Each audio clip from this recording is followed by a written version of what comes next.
Hello friends, नमस्कार। I am C A Ved and welcome you on my YouTube channel.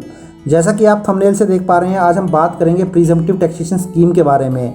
ये जो presumptive taxation scheme है, ये cover होती है सेक्शन 44 ADA के अंदर। तो इस वीडियो के अंदर हम डिटेल में जानने की कोशिश करेंगे कि ये जो स्कीम है ये इंट्रोड्यूस क्यों की गई, इसका एलिजिबिलिटी क्राइटेरिया क्या है, कौन कौन से पर्सन इसके अंदर कवर किए जाएंगे, टर्नओवर लिमिट क्या होगी, कौन कौन से पर्सन इससे एग्जम्प्ट रहेंगे, और जो भी इंपॉर्टेंट रिलेटेड प्रोविजन होंगे वो सारे ही हम इससे डिस्कस करेंगे। तो चलिए डिटेल में एक बार हम अपनी वीडियो को देख लेते हैं। तो सबसे पहले तो क्वेश्चन ये उठता है कि ये जो स्कीम है ये इंट्रोड्यूस क्यों की गई, वाई प्रिजम्पटिव टैक्सेशन स्कीम। तो इस स्कीम को जो इंट्रोड्यूस करने का पर्पस था वो यही था कि जो आपके स्मॉल टैक्स पेयर्स होते हैं, स्मॉल प्रोफेशनल होते हैं, उनको एक रिलीफ प्रोवाइड किया जाए। किसी भी तरीके की जो बुक्स ऑफ अकाउंट मेंटेन करनी पड़ती है और उनको चार्टर्ड अकाउंटेंट से ऑडिट करवाना पड़ता है, तो कहीं ना कहीं ये जो स्मॉल प्रोफेशनल्स थे उनको एक बढ़ावा दिया गया कि आपको किसी भी तरीके की बुक्स ऑफ अकाउंट या ऑडिट करवाने की ज़रूरत नहीं है।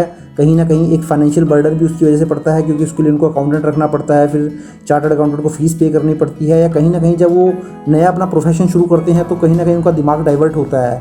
तो कहीं ना कहीं गवर्नमेंट की कोशिश यही थी कि वो पूरा का पूरा फोकस जो है अपने प्रोफेशन पे ही रखें और उसको कैसे बढ़ाया जाए उसमें ही ज़्यादा दिमाग लगाएं।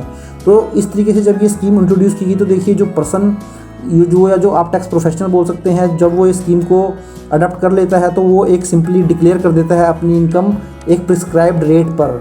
मींस एक जो भी उसकी ग्रॉस रिसिप्ट आती है प्रोफेशनल की, उसके ऊपर एक फ़िक्स परसेंटेज वो डिक्लेयर कर देता है कि वही उनकी इनकम मान ली जाती है। और उस केस में क्या होता है, जो भी उसके ऊपर बुक्स ऑफ अकाउंट या अकाउंट्स को ऑडिट करवाने का प्रेशर था वो नहीं होता है, और किसी भी तरीके के जो रिकॉर्ड्स है उससे डिमांड नहीं किए जाते हैं, क्योंकि यहाँ पर वो फिक्स परसेंटेज डिक्लेयर कर देता है अपनी इनकम की, और उसी इनकम को उसकी फाइनल इनकम मान लिया जाता है और उसके ऊपर टैक्स लगा दिया जाता है। तो चलिए पूरे के प्रोविज़न हम डिटेल में एक बार समझ लेते हैं।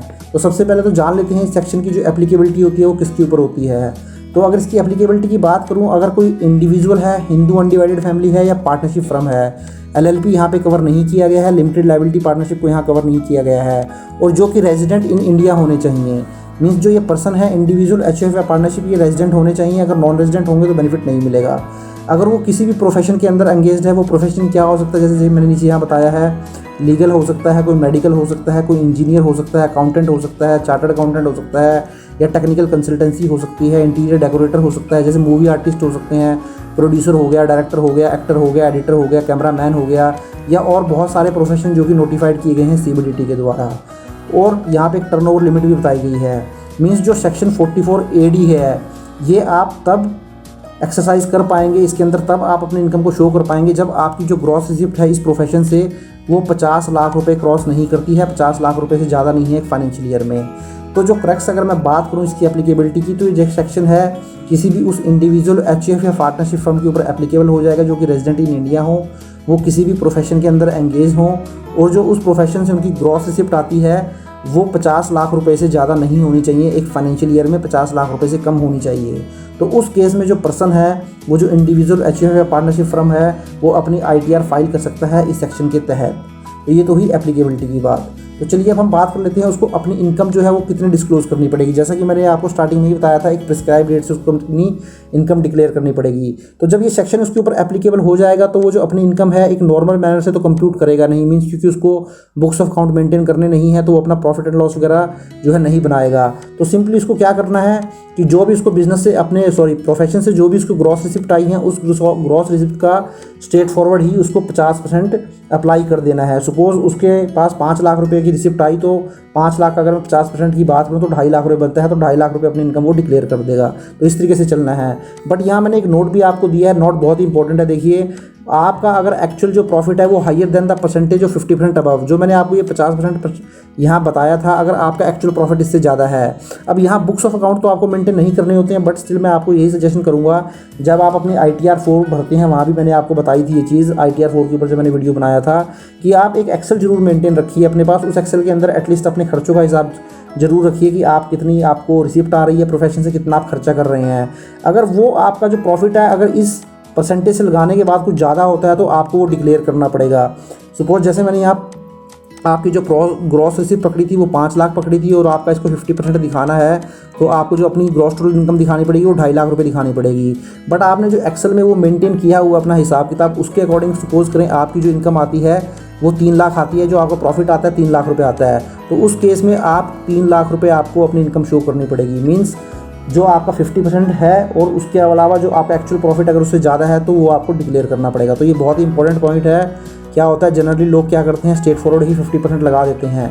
तो 50% नहीं लगाना है आपको। अगर आपने उससे कुछ ज़्यादा कमाया है तो आपको वो दिखाना पड़ेगा। तो लास्ट में मैंने देखिए आपको यहाँ बताया होगा द इनकम कंप्यूटेड अबाउट 50%, जो हमने ऊपर 50% कंप्यूट की है, यही आपकी फाइनल टैक्सेबल इनकम मान ली जाएगी। और फर्दर किसी भी तरीके का एक्सपेंस जो है अलाउड और डिसअलाउड नहीं होगा, ना ही किसी तरीके का आपको डेप्रिसिएशन मिलेगा। मीन्स अब जब आप कोई प्रोफेशन करते हैं तो आपने कोई ऑफिस भी ले रखा होता है, आप उसको रेंट पे करते हैं, आपका प्रिंटिंग स्टेशनरी का खर्चा होता है, आपका पेट्रोल का खर्चा होता है। तो जो भी बिजनेस रिलेटेड आपके खर्चे होते हैं वो किसी भी तरीके के खर्चे आपको अलाउड नहीं होंगे। स्ट्रेट फॉरवर्ड ही जो 50% आपने डिक्लेयर किया है वही आपकी इनकम मान ली जाएगी। किसी भी तरीके के खर्चे आपके कंसिडर्ड नहीं किए जाएंगे।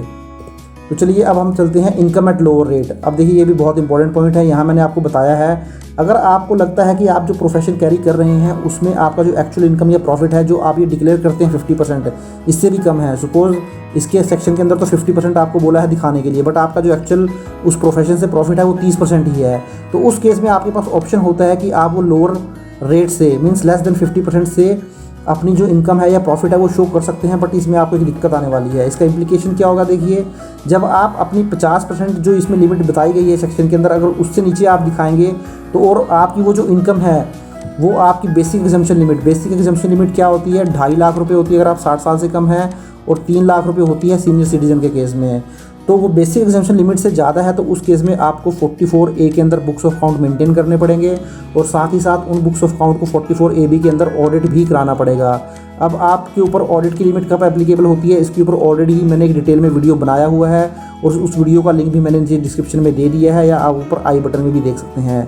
सिमिलरली सेक्शन अगर मैं 44AD की बात करूं, जो कि बिजनेस के लिए अप्लाई होती है, जो कि प्रिजम्पटिव टैक्सेशन स्कीम है बिजनेस के लिए, ये तो प्रोफेशन के लिए, बिजनेस के लिए भी एप्लीकेबल होती है, उसके ऊपर भी मैंने ऑलरेडी डिटेल में वीडियो बनाया हुआ है, और उस वीडियो का लिंक भी मैंने नीचे डिस्क्रिप्शन में दे दिया है, या ऊपर आई बटन में भी आप देख सकते हैं। तो चलिए ये हो गई बात इनकम एट लोअर रेट। आप लोअर रेट से दिखाएंगे, 50% से कम अपना प्रॉफिट डिक्लेयर करेंगे तो आपको बुक्स ऑफ अकाउंट मेंटेन करनी पड़ेगी और उनका ऑडिट करवाना पड़ेगा। तो चलिए आप कुछ इसके अदर प्रोविजंस देख लेते हैं। तो इसके अंदर क्या था, प्रिजम्पटिव टैक्सेशन स्कीम के पहले में क्या होता था, पहले इसमें एडवांस टैक्स का कुछ इस तरीके का कंसेप्ट नहीं था, बट क्या है अब इसके अंदर भी एडवांस टैक्स का कंसेप्ट ला दिया गया है, और आपको जो भी आपकी प्रोफेशनल इनकम जो आपने डिक्लेयर की है उसके ऊपर आपको अपनी एडवांस टैक्स की लायबिलिटी कैलकुलेट करनी है, और उसको 15 मार्च से पहले डिपॉजिट करवा देना है। अब यहाँ क्वार्टरली जो एक जनरली क्या होता है, वैसे तो आपको जो एडवांस टैक्स डिपॉजिट करवाना होता है वो क्वार्टरली डिपॉजिट करवाना होता है, बट प्रिजम्पटिव टैक्सेशन स्कीम के केस में चाहे वो 44AD हो या 44ADA हो या AE हो, इनमें क्या होता है आपको 15 मार्च तक का टाइम दिया जाता है। 15 मार्च तक अपना पूरा एडवांस टैक्स आप जमा करवा सकते हैं, क्वार्टरली जाने की जरूरत नहीं है। अब फाइनली देखिए आपको यहाँ पर जो आप 80C से 80U चैप्टर 6A के अंदर इन्वेस्टमेंट्स करते हैं, 80C के अंदर आप PPF LIC, 80D के अंदर मेडिक्लेम लेते हैं, 80 के अंदर आपका एजुकेशन लोन का इंटरेस्ट होता है। तो जो भी आप इन्वेस्टमेंट करते हैं 80C से लेके 80U तक के सेक्शन में वो आपको कंटिन्यू यहाँ पर मिलेगी, क्योंकि जो आपने 50% ऊपर डिक्लेयर किया था वो आपकी ग्रॉस टोटल इनकम की, उसमें से आपका ये डिडक्शन लेस हो जाएगी।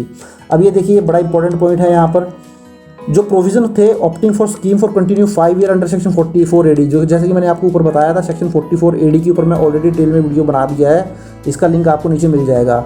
44AD जो होते हैं वो स्मॉल बिजनेसमैन के ऊपर एप्लीकेबल होता है। उसके अंदर क्या बताया गया है, अगर आपने 44AD के अंदर एक बार ये स्कीम चूज़ कर ली तो आपको कंटिन्यू 5 ईयर तक मेंटेन करनी पड़ेगी, जबकि इस सेक्शन के अंदर 44AD के अंदर ऐसा कुछ नहीं है।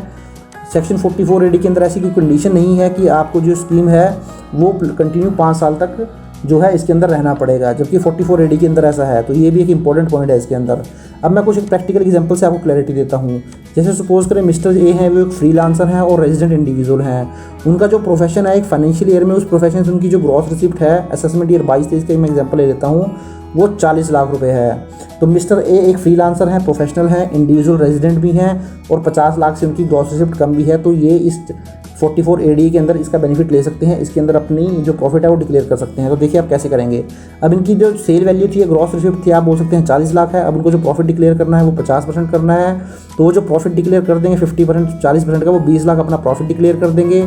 इसके बाद वो बेनिफिट ले सकते हैं 80C से 80U की डिडक्शन का। तो 80C के अंदर उन्होंने LIC और PPF में इन्वेस्टमेंट किया हुआ है 1.5 लाख रुपया। तो उनकी जो टैक्सेबल इनकम मान ली जाएगी 18.5 लाख रुपए की उनकी टैक्सेबल इनकम मान ली जाएगी, और इस टैक्सेबल इनकम के ऊपर ही उनको टैक्स की पेमेंट करनी पड़ेगी, या जो इनकम टैक्स की लायबिलिटी कैलकुलेट होगी उनकी 18.5 लाख रुपए की होगी। तो देखिए दोस्तों, स्मॉल प्रोफेशनल्स के लिए भी सेक्शन 44 ADA के मैंने सारे के सारे प्रोविज़न आपके साथ डिस्कस कर लिए हैं। बट स्टिल अगर आपके माइंड में इसको लेके कोई डाउट है, अभी भी आपके माइंड में कोई कन्फ्यूज़न है इसको लेके, तो आप मुझे कमेंट बॉक्स पर टाइप करके सेंड कर सकते हैं, मैं ज़रूर उसका रिप्लाई करूँगा। तो आशा करता हूँ दोस्तों वीडियो आपको अच्छा लगा होगा। If you like the video please share and subscribe my channel and click on the bell icon and press all so that you will get all the notification of my upcoming videos. Thank you very much, have a nice day, take care.